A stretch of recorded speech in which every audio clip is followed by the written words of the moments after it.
Magandang umaga ho sa inyong lahat. Makibati po ang inyong katabi ng magandang umaga. Good morning. Mga minamahal ko mga kapatid, tayo ngayon ay nasa ikatlong linggo sa karaniwang panahon. At kaalinsabay ng ikatlong linggo sa karaniwang panahon ay ang pagdiriwang natin ng linggo ng salita ng Diyos. Sa buwan din na ito, ipinagdiriwang din natin ang buwan ng Biblia.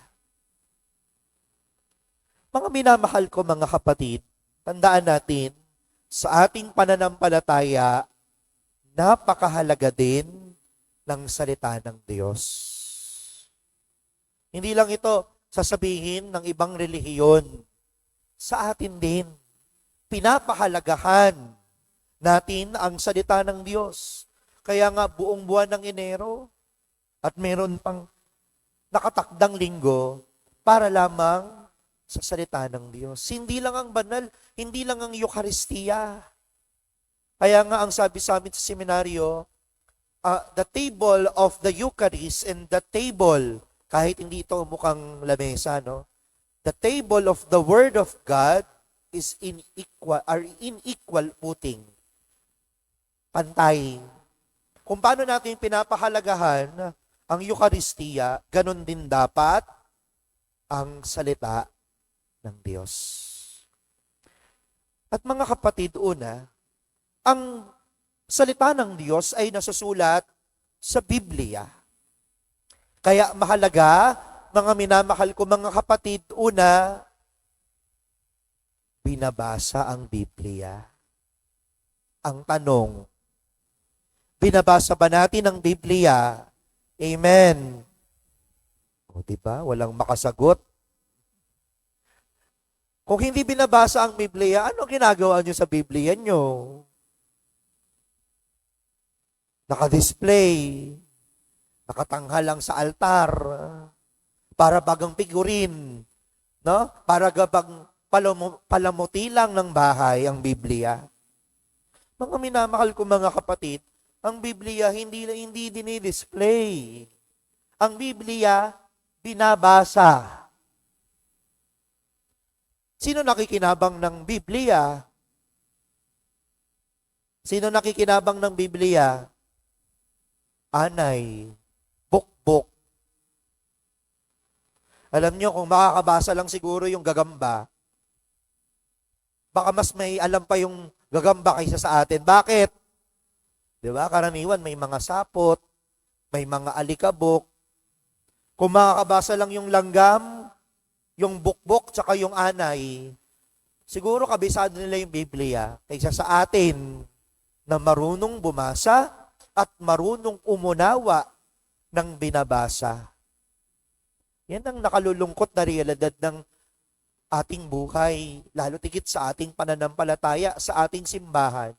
Kaya kapag may kumatok, brother, sister, ligtas ka na ba? Mapangaralan ka lang ng konti, agad-agad kang bumibigay, agad-agad kang naniniwala, hindi mo alam. Hindi naman totoo yung sinasabi, tipak-tipak, may mga ini-skip para magmukhang tama ang kanilang sinasabi at katuruan.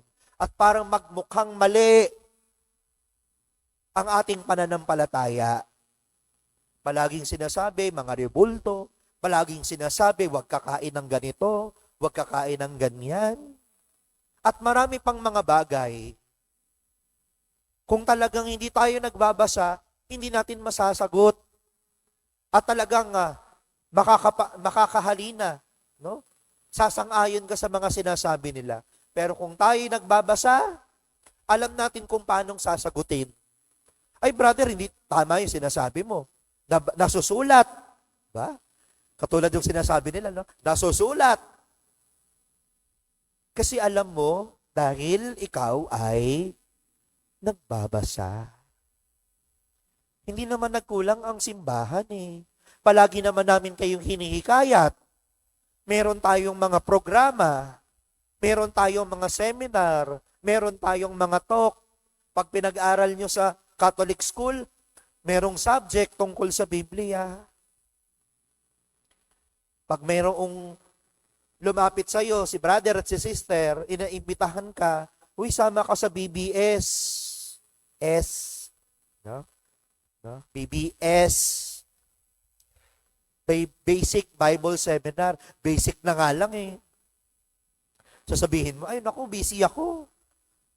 Sa isip-isip mo kasi, nakakaantok yan. Makikinig lang ako ng Bible dyan. Hindi nagkulang ang simbahan. Maraming programa ang simbahan. Tayo lang ang tinatamad.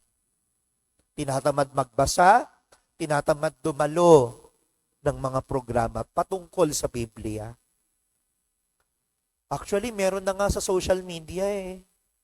No? Ang Bible Apostolate, meron na po silang mga weekly reflections, weekly guide. Papanoorin na lang natin eh. Ano gusto nating pinapanood? TikTok.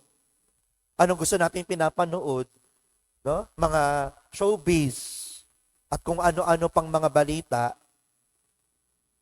Ang simbahan na nga nag-a-adjust. Pinasok na nga ang social media. Hindi pa rin natin pinapanood. Pangalawa, mga minamahal ko mga kapatid, ang salita ng Diyos ay hindi lang basta binabasa. Lalo tigit kapag tayo ay nasa banal na misa, ang salita ng Diyos ay pinapakinggan. Ang tanong, nakinig ba? Amen.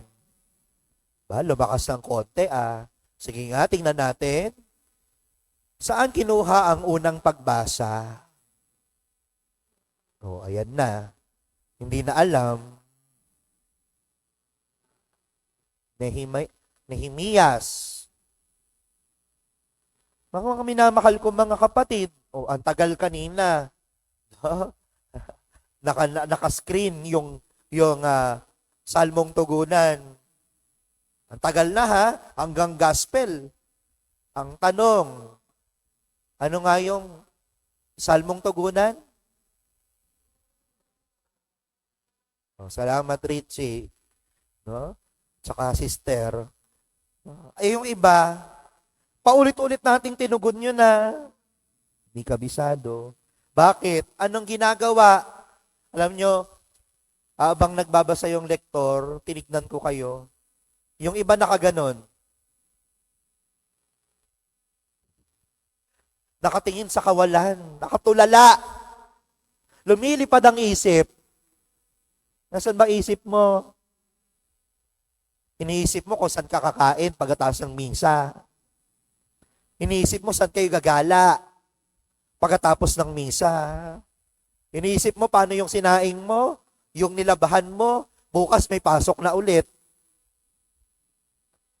Yan ang hirap sa atin.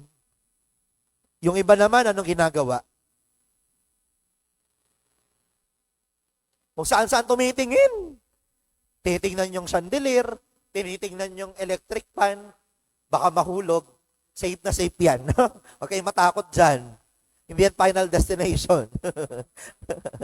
No? Di ba yung final destination, pag nahulog, parang safe na safe yan. Kakacheck lang po niyan. Na? O kaya tinitingnan mo yung katabi mo, baka malapit yung kaaway mo. Yung iba anong ginagawa?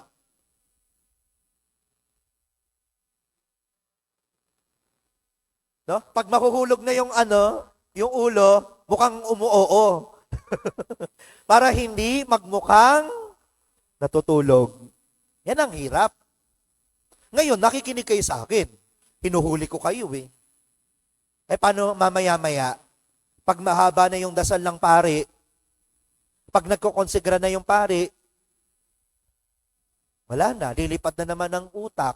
Mamaya, tingnan nyo, obserbahan nyo yung sarili nyo, bantayan nyo yung sarili nyo. Pag mahaba na yung dinadasal ng pari mamaya, kung saan-saan na naman lilipad ang isip, kung ano-ano naman ang iniisip, sana yung focus natin naririto.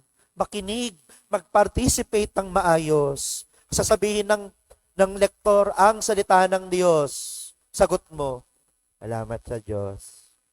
walang kabuhay-buhay. Nagpapasalamat ka pero walang gana. Kaya nga mga minamahal ko mga kapatid, makinig. Ang focus, nasa misa. Tsaka nyo na lang isipin ang ibang mga bagay. Ituon natin ang ating focus sa salita ng Diyos. Sa Diyos. At ikatlo, mga minamahal ko mga kapatid, hindi lang basta binabasa, hindi lang basta pinapakinggan. Ang pinakamahalaga, isinasabuhay. Kasi baliwala ang lahat kung yung napakinggan mo, hindi mo naman isinabuhay. Basa ka nga ng basa ng Biblia, ang sama-sama na pa rin ng ugali mo. Simba ka nga ng simba, hindi naman nakikita yung mga halimbawa na aral sa iyong buhay. Yan ang hirap. Kaya nga mga minamahal ko mga kapatid, ang pinakamalaking hamon sa atin, kung ano yung napakinggan mo, kung ano yung natutunan mo, isabuhay mo. Alam niyo naman, di ba, last week, halos wala na akong boses. Ngayon, medyo nakabawi na. No? Kahit papaano, pero meron pang konti eh. Nararamdaman ko pa rin yung lalamunan ko. Pero pinipilit ko, nilalakasan ko para maunawaan natin. Pero baliwala ang effort lahat ng ito kung hindi tayo makikinig at hindi natin uunawain at lalo tigit kung hindi natin isasabuhay. Biruin ninyo, nakaisa't kalahating taon na ako dito. 6 na buwan na lang. Sana naman dun sa 1 kalahating taon na yun ay meron kayong kaunting natutunan. At dun sa natutunan, isabuhay. Sa 1 kalahating taon na yun, sana meron kayong nagagawa, nakikita. Sana bago man lang ako umalis dito, may konti man lang na nabago sa atin. Kaya sana mga kapatid, isabuhay. Makita sa ating pang-araw-araw na pamumuhay ang napakinggan, ang mga binabasa. Tandaan, una, ang salita ng Diyos ay binabasa. Hindi lang dinidisplay. Pangalawa, ang salita ng Diyos ay pinapakinggan. Huwag ka lang tumulala, makinig sa salita ng Diyos. At ang pangatlo, ang napakinggan at ang binasay, sana'y maisabuhay natin sa ating pang-araw-araw na pamumuhay. Nang sa gayon, tunay na tayo'y sumusunod, naglilingkod, at nagmamahal sa Panginoon. Amen.